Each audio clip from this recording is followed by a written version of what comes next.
tous et bienvenue au pôle européen du cheval, ici au Mans, pour ces championnats de France poney. 4 jours de compétition, 4 jours d'émission de quotidienne présentée par Ponéas. Nous allons vous raconter les histoires de ceux qui font le monde du poney, à commencer aujourd'hui par Philippe Barbeau. Il est entraîneur en saut d'obstacle, il a 6 couples ici qui le représentent. Nous allons donc en savoir plus sur son organisation et puis nous irons faire un tour du côté du concours complet à la rencontre de la vétérinaire qui faisait passer la première visite aujourd'hui. Mais avant cela, nous allons tout de suite en savoir plus sur l'organisation de ces championnats de France avec le propriétaire des lieux, monsieur Philippe Rossi. Philippe, bonjour, merci Bonjour. de nous accueillir dans l'enceinte du pôle européen du cheval qui accueille donc ces championnats de France poney. Alors on va resituer un petit peu le contexte, comment ça s'est passé cette décision d'organiser et surtout pourquoi? Eh bien, au mois de mai, la Fédé a considéré qu'elle ne pouvait pas organiser l'Open de France comme chaque année à la Motte. Donc il y a eu un appel d'offres qui a été fait pour les poneys et aussi pour l'Open en régional. Donc on a candidaté aux deux et on a eu la chance de pouvoir le faire pour les deux. Donc voilà. Qu'est-ce que ça a changé dans le calendrier? Parce que c'est un calendrier qui est déjà bien rempli. Ouais. Il y a le concours de voltige qui a lieu en parallèle. C'est ça. Comment vous avez réussi à organiser les équipes? Eh bien, on a réfléchi avec la DTN pour savoir qu'est-ce qu'on pouvait faire comme épreuve, sachant qu'on avait les 3 disciplines, concours hippique, dressage et concours complet, se rajouter le championnat de France de voltige. Mais tout ça, c'est des sports qui vont bien ensemble et ce qui nous intéresse, c'est la mixité. Donc de toutes les manières, quand les enfants de poney ont fini le poney, ils vont voir ceux qui font de la voltige et vice-versa.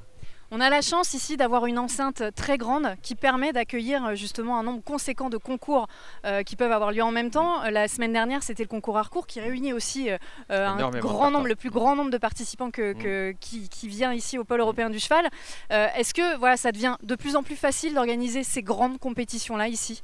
Alors facile, c'est pas le mot, parce que plus on multiplie les flux et plus on a de problèmes d'organisation et puis de personnes et puis de sécurité, de pistes, de sanitaires, de restaurants. Donc tout ça, c'est à mettre en place quelques semaines avant, et puis le plan qu'on a fait en général quelques semaines avant, c'est pas le bon parce que il change quand le concours a commencé. Et puis les derniers changements qu'on a eu aussi d'une semaine sur l'autre, c'était les restrictions Covid. Aujourd'hui, on le voit, tout le monde respire, on va dire ça comme ça, au pôle européen du cheval. Ça fait du bien, ça aussi, ça doit changer la donne. Le masque est tombé 2 jours avant le concours Harcourt et vraiment, on a retrouvé le sourire sur la face de nos clients et nous aussi, parce que c'était une vraie contrainte et obligatoire malgré tout, mais une contrainte. Et là, on sent que les gens reviennent avec le sourire et peut-être aussi un petit peu plus de compréhension et de patience quand ils attendent, notamment pour manger ou notamment pour rentrer au parking. On sent que les gens, ils ont vraiment envie de refaire du concours et ça nous fait plaisir. Tout le monde est ravi d'être ici, le public est donc de retour au pôle européen du cheval. Ce pôle européen qui a grandement évolué depuis ses débuts, on en parlait, 41 ans d'existence et aujourd'hui on peut dire une infrastructure en pleine encore évolution. Ben oui, j'ai commencé, j'avais 17 ans, il y avait 8 box quand je me suis installé ici, il y en a un peu plus maintenant. Et puis les projets ne sont pas terminés parce que c'est la roue qui tourne et on a toujours des projets dans la boîte avec mon équipe et c'est ce qui nous plaît.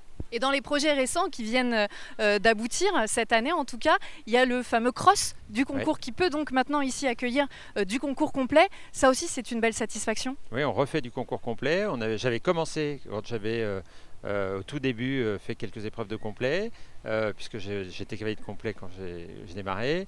Et après, on a arrêté, on est passé au concours épique, puis on a refait une expérience il y a une dizaine d'années, qui n'était pas forcément des meilleurs, parce qu'on n'était pas aussi bien équipés et aussi prêts à le faire.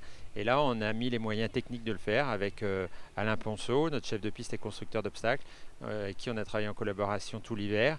Et peut-être que le Covid nous a aidé un petit peu aussi parce qu'on avait un peu moins de clients et un peu plus de temps. Donc du coup, ça nous a permis de finaliser pour le mois d'avril pour faire nos premiers concours en pro et puis suivi des amateurs. Au-delà des infrastructures, le calendrier évolue donc aussi au pôle européen du cheval. Combien de compétitions par an on peut compter désormais? Plus de 40, 45 compétitions je crois dans l'année. Donc ça fait pas beaucoup de week-ends de libre. Mais on essaye d'avoir une grande variété dans nos sports proposés. D'abord parce que nous, ça nous plaît de changer un petit peu nos sports. et puis pour éviter une récurrence quand même. Donc ça fait pas mal de temps d'occuper sur une année. Ouais. La mixité, le mot d'ordre donc du pôle européen du cheval. Merci beaucoup. Merci. Philippe. En parlant de cette mixité, on va s'intéresser au concours complet dès maintenant et on va aller à la rencontre de la vétérinaire qui a fait sa visite sur cette première journée de championnat de France ici au pôle européen du cheval.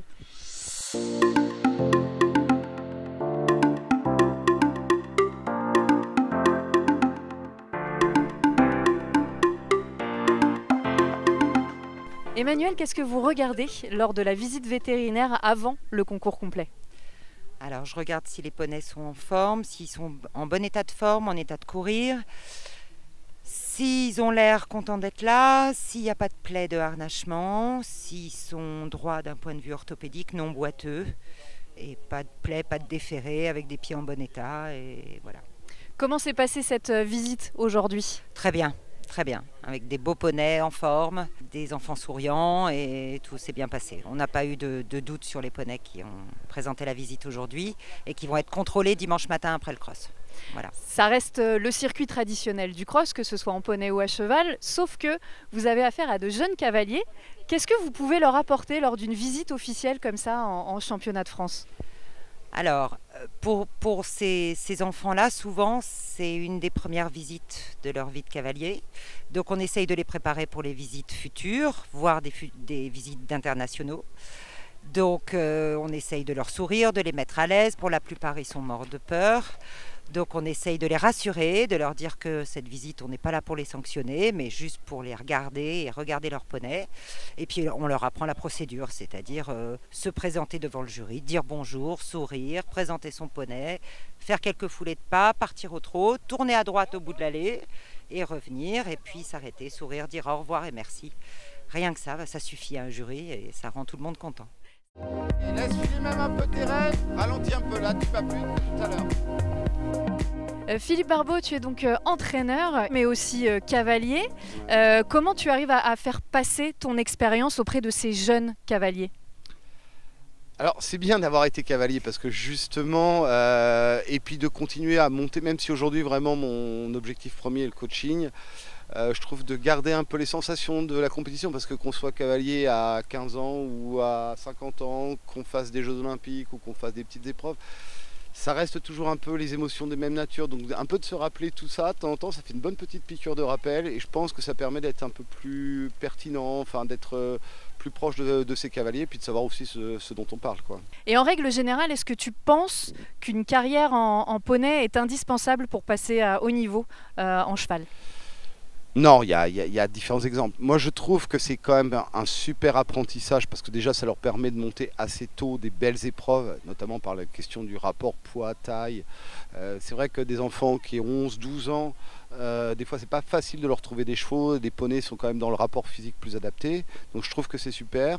Moi, j'adore les deux. C'est-à-dire que j'adore qu'il n'y ait pas forcément de cloison entre l'équitation poney et cheval. D'ailleurs, je trouve que maintenant, depuis une dizaine d'années, il y a quand même plein de cavaliers qui sont passés assez facilement de l'un à l'autre, ce qui n'était pas tout à fait le cas avant. Le poney leur permet quand même d'appréhender des grosses compétitions plus tôt, c'est l'expérience engrangée, donc je pense que ça peut être qu'un plus.